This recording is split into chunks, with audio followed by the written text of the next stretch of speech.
pessoal, beleza?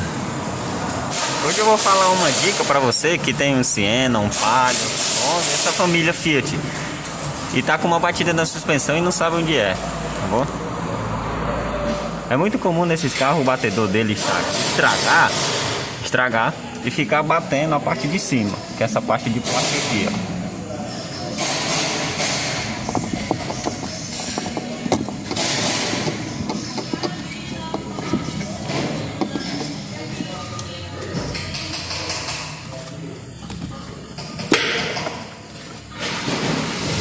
Veja só o que acontece. O batedor estraga.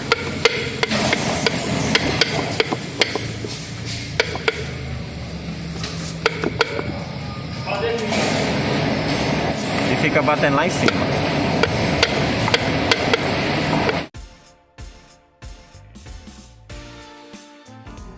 E para fazer a remoção, pessoal, do amortecedor para trocar o batedor é bem simples. Você vai tirar os dois parafusos de 19 que pega no amortecedor, e aqui atrás você vai precisar tirar o cabo que vai para a pinça de freio, que é uma chave 10. Bem simples.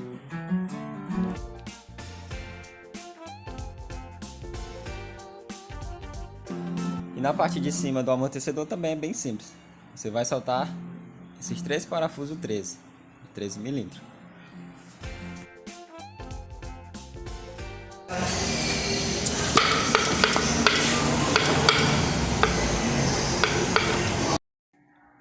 Pronto, agora você segue o procedimento normal da troca do batedor. Você coloca o encolhedor de mola, tá bom, pessoal? Lembrando que sempre colocar o encolhedor de mola de frente para o outro. Assim as molas elas vão baixar por igual os lados.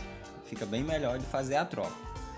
Então, eu espero que vocês tenham gostado da dica, tenha resolvido o seu problema. Se tiver gostado, deixa o like e compartilha aí com seus amigos, tá bom, pessoal? Até mais, obrigado, até a próxima.